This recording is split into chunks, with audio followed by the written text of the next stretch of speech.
Phone చేశారు, మెడ్రాస్కి వెళ్ళాను. మరుసటి రోజు ఆయన ఒప్పుకున్నాడు, ఆయన కాళ్ళ మీద పడాను.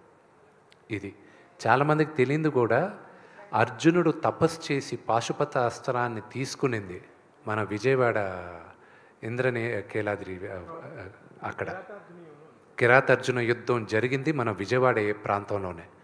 అది నేను విని నేను షాక్ అయ్యాను. ఆయన చెప్పేసరికి, ఆయన హిస్టరీ తీసుకొని ఆయన భగవద్గీతలో ఉందని ఆయన కన్ఫర్మ్ చేసేసరికి. సో ఇలా తెలియని హిస్టరీ చాలా ఉంది.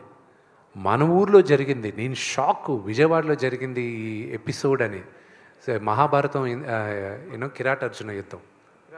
విష్ణు గారు, కంగ్రాట్స్ అండి. Thank you sir. సో చాలా అంటే మీ సినిమా విడుదలకు ముందే కొన్ని వాల్యూమ్స్ రిలీజ్ చేశారు. అవి నేను ఇంటికి తీసుకెళ్తే మా పాపకు చూపిస్తే ఆ కాళహస్తి మహాచయ ఏంటి అనేది తెలుసుకోవడం జరిగింది. ఇప్పుడు సినిమా చూసిన తర్వాత సో చాలా మెస్పరైజింగ్ అనిపించింది చిన్నపిల్లలకు కూడా. సో మనకు ఒక మాట అంటారు, చిత్తం శివుడి మీద, భక్తి చెప్పుల మీద అంటారు. సరే, ఈ సినిమా తర్వాత చిత్తం ఇప్పుడు విష్ణు మీద, భక్తి కన్నప్ప మీదకి మారింది. అది నేను చెప్పాలి. Thank you so much, thank you so much. Vishnu గారు, క్రిటిక్స్, ట్రోలర్స్ కూడా దొరకని, అంతు చిక్కని, లేదంటే వాళ్ళు విమర్శించలేని స్థాయిలో ఈ సినిమా అవుట్పుట్ ఇవ్వగలిగారు. ఈవెన్ మీ ఈ మధ్య రీసెంట్గా మీ పర్సనల్ లైఫ్లో కూడా మీ బ్రదర్స్ కాన్ఫ్లిక్ట్లో కూడా మీరు చాలా విషయాలు ఫేస్ చేశారు. అలాంటిది మనోజ్ కూడా మొదటి రోజు చూసి చాలా అప్రిషియేట్ చేశాడు ఈ సినిమాని.